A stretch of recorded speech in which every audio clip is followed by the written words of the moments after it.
الدوري المصري الممتاز لموسم 2024-2025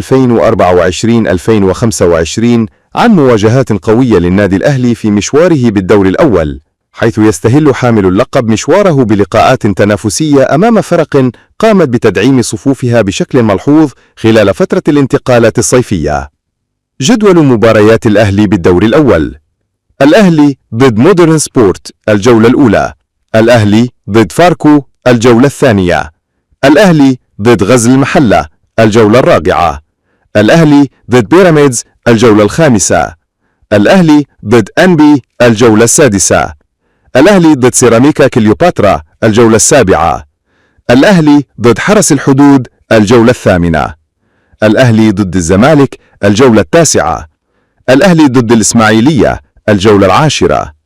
الأهلي ضد الاتحاد الجولة 11، الأهلي ضد بتروجيت الجولة 12،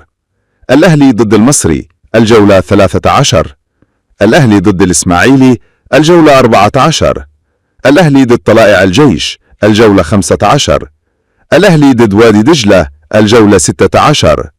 الأهلي ضد البنك الأهلي الجولة 17، الأهلي ضد الجونة الجولة 18، الأهلي ضد سموحة الجولة 19،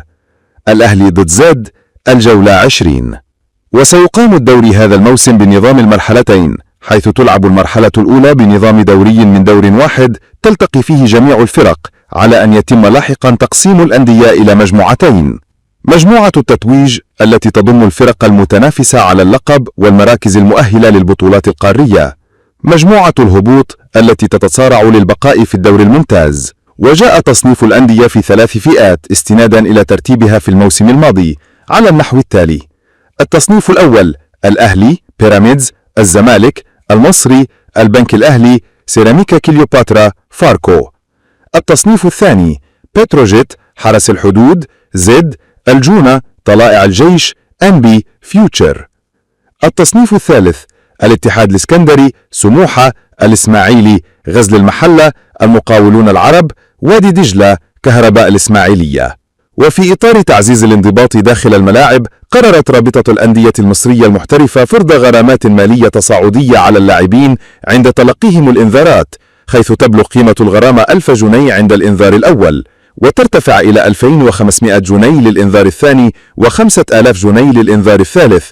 وقد تقرر إيقاف اللاعب لمباراة واحدة تلقائيا بعد الإنذار الثالث وفقا لما تنص عليه اللوائح المعتمدة. وتأتي هذه الخطوة ضمن حزمة من الإجراءات التنظيمية التي بدأ تطبيقها في الموسم الماضي لضبط السلوك الرياضي في المسابقة.